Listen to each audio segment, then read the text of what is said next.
हर हर महादेव। मैं हूं राज चोला। 1025 के समय मेरा चोल वंश श्रीलंका से लेकर मॉरिशस तक फैला हुआ था। आज सोच रहा हूं मेरे ऊपर फिल्म बनी है। सोचता हूं पृथ्वीलोक का भ्रमण कराऊं। देखता हूं लोग मेरे बारे में क्या सोचते हैं। हर हर महादेव। Aryans भारत छोड़ो, Aryans भारत छोड़ो। Mahishasura is our only hero. हर हर महादेव। मैं हूं राज चोला। भारत की संस्कृति का प्रचार हमने श्रीलंका से लेकर मॉरिशस तक किया। इतने मंदिर बनवाए और तुम हमें अपना हीरो मानने के बजाय महिषासुर को अपना हीरो बना रहे हो। हाँ तो? एंड हाँ, लेट मी करेक्ट यू। राज चोला कोई हिंदू नहीं था, और ये हिंदुइज्म तो एक लेटेस्ट धर्म है, नया धर्म है। आर्यंस का फैलाया हुआ प्रोपेगेंडा है, और हम द्रविडियंस के ऊपर हुए अत्याचार का बदला लेकर रहेंगे। Aryans, I am coming for you. ये हिंदू धर्म नया कब से बन गया? ये आर्यन द्रविडियन क्या चल रहा है भारत में? लग रहा है इसके बारे में पता करना पड़ेगा। हरे कृष्णा दोस्तों as a Hindu and practitioner of Sanatan Dharma, दोस्तों आपने कहीं ना कहीं ऐसा जरूर सुना होगा कि भाई हिंदुज्म एक फासिस्ट रिलीजन है, और हिंदुज्म बाहर से आया हुआ धर्म है, इंडिया का तो है ही नहीं। इंडिया में तो ओरिजिनली दलित, आदिवासी और मुस्लिम रहा करते थे। ये हिंदू तो विदेश से यहाँ पर आके बस गए हैं। आपने ऐसा भी सुना होगा दोस्तों कि हिंदुज्म एक नया धर्म है, 500 साल पुराना धर्म। ऐसी बातें आपको मिल जाती हूँ। चाहे द्वारका एक्सकवेशन में सारे प्रूफ मिल गया हो, राम सेतु से सारे प्रूफ मिल गए हो, पर फिर भी बोला जाता है कि राम और कृष्ण ये सब तो अंधविश्वास है। भले ही वैदिक लिटरेचर में सारे राजाओं की श्रृंखलाएं हमारे पास है, फिर भी बोल दिया जाए कि ये सब अंधविश्वास है। कई बार दोस्तों ये भी बोल दिया जाता है कि दुर्गा एक प्रोस्टिट्यूट है, जो कि आर्यन ब्राह्मण्स के द्वारा सेंड किया गया था महिषासुर नामक एक दलित आदिवासी किंग को मारने के लिए। इस प्रकार की थ्योरी को प्रोपेगेट किया जाता है। कई बार दोस्तों ये भी प्रोपेगेट किया जाता है कि जेएनयू की दीवारों पे कि ब्राह्मणवाद से आजादी हम आ रहे हैं, कब तक बचोगे, हम तुम्हारे खून पीने के लिए आ रहे हैं। राज चोला अभी मूवी आई थी PS1, उसमें बताया गया है कि राज चोला जो हिंदू नहीं थे, हालांकि उन्होंने जिंदगी भर बड़े बड़े शिव जी के मंदिर बनाए, उनके बनाए हुए मंदिर आज भी है तंजावुर में शिव जी का मंदिर, फिर भी ये नैरेटिव क्यों है कि बोला जा रहा है कि राज चोला हिंदू नहीं है।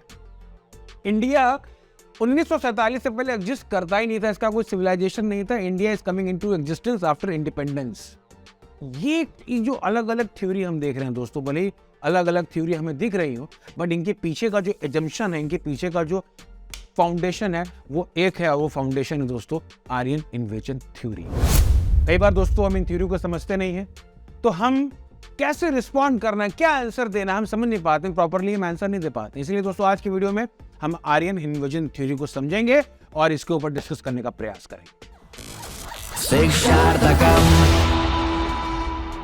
3 पॉइंट बताऊंगा दोस्तों कि आर्यन इन्वेजन थ्योरी क्या है। 3 एजम्पशन है।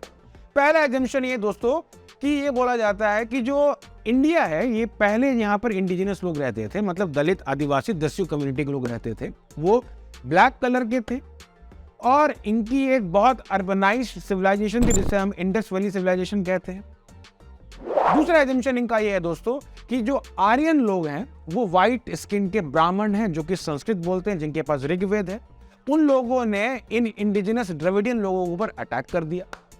तीसरा एजम्पशन दोस्तों ये है कि अटैक करने के बाद उनके सिविलाइजेशन को डिस्ट्रॉय कर दिया, उनके ऊपर कास्ट सिस्टम को इंपोज कर दिया, उनको अलग अलग जातियों में डिवाइड कर दिया, उनको मार पीट कर उन्होंने साउथ इंडिया तक ढकेल दिया। ये 3 एजम्पशन है आर्यन इन्वेजन थ्योरी के अंदर।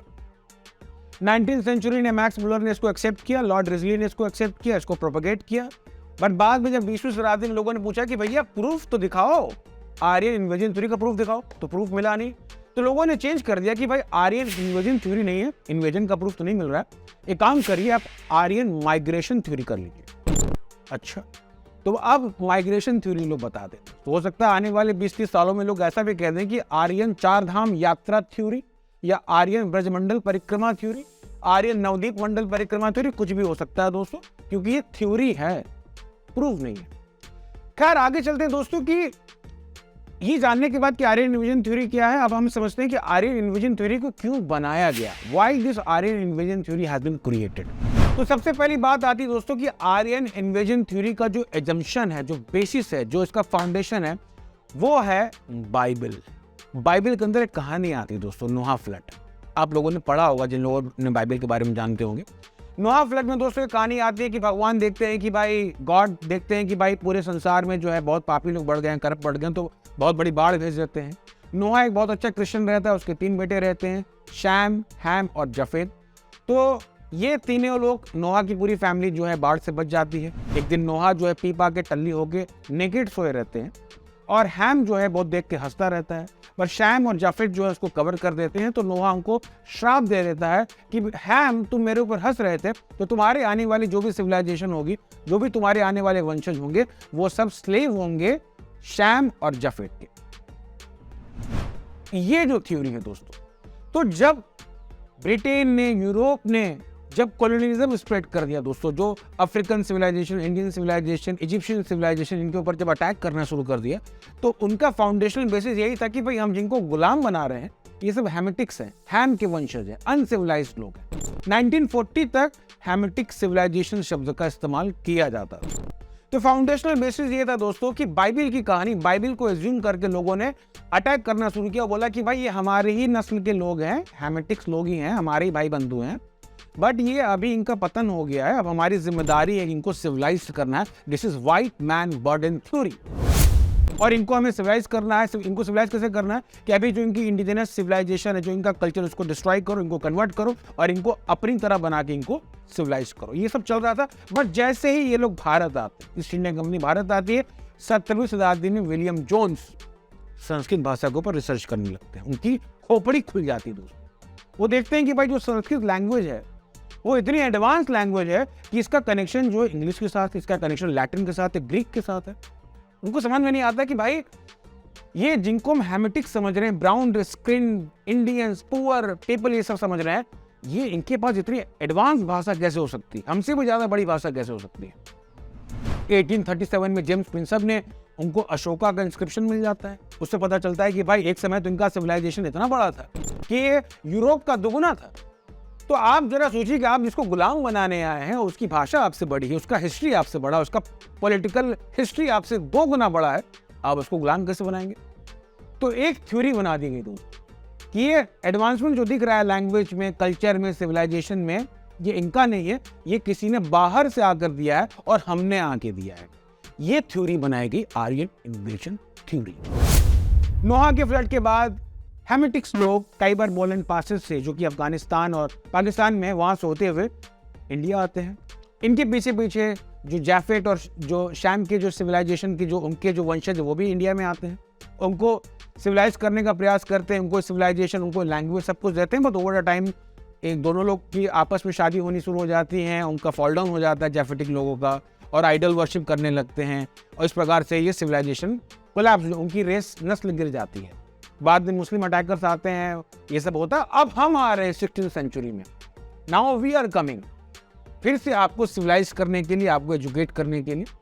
तो इस प्रकार से दोस्तों अंग्रेजों ने थ्योरी बनाकर अपने जो गुलाम बनाने की जो प्रक्रिया थी उसको जस्टिफाई कर दिया कि भाई आप तो हमारे ही नस्ल के हैं और हम आपको दोबारा से जस्टिफाई करने के लिए आ रहे हैं। 1929 में दोस्तों ब्रिटेन की पार्लियामेंट में वहां के जो प्राइम मिनिस्टर थे स्टैलिन बेल्डमिन का ओपन स्टेटमेंट है दोस्तों कि अब हमें भगवान ने इंडियन सिविलाइजेशन के ऊपर कब्जा करवा दिया है, अब हमारी जिम्मेदारी है कि हम अपने खोए हुए भाइयों को दोबारा से सिविलाइज करके उनको अपनी तरीके से बनाएं। तो सारा जो चल रहा है दोस्तों, थ्योरी को जस्टिफाई करना, आर्यन इन्वेजन थ्योरी, इसका बेसिस था कि बाइबल की कहानी को जस्टिफाई करना।